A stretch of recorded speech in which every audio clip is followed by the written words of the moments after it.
Le miroir du pauvre.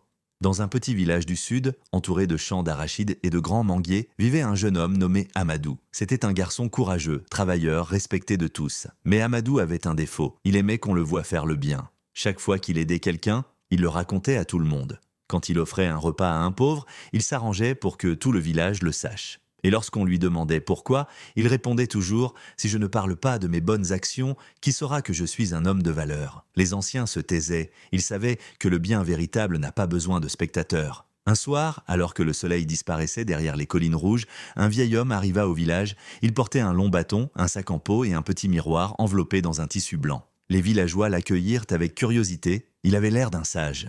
Il demanda « Où puis-je trouver le jeune homme nommé Amadou, celui dont la bonté fait parler tout le monde ?» Flatté, Amadou se présenta aussitôt. « C'est moi, père, on dit vrai, j'aime aider, j'aime faire le bien. » Le vieil homme hocha lentement la tête. « Alors prends ce miroir, regarde-toi dedans chaque soir pendant cette nuit. Dis ces mots, voici l'homme que je suis.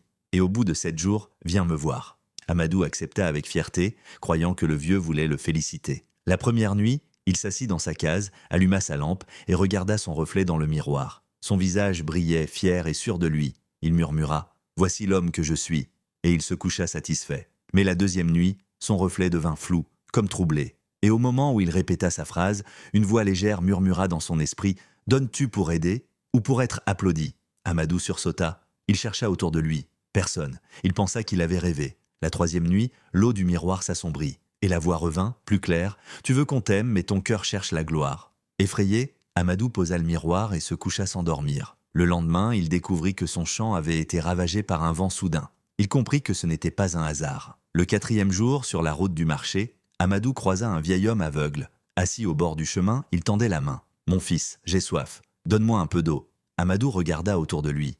Personne ne le voyait. Il pensa un instant à passer son chemin, mais une voix en lui chuchota « Aide-le, même si personne ne te regarde. » Il versa un peu d'eau dans une calebasse et la tendit doucement au vieil homme. Celui-ci sourit avec reconnaissance. Ce soir-là, en regardant à nouveau le miroir, Amadou vit son reflet lui rendre un sourire paisible.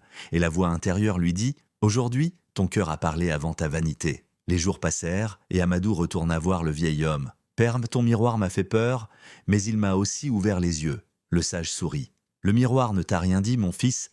Ce que tu as entendu, c'était ta propre conscience. » Il souleva le tissu blanc. Le miroir n'était qu'un bol d'eau claire posé dans une calebasse. L'eau reflète ce que ton cœur contient. Quand ton âme est trouble, ton image se brouille.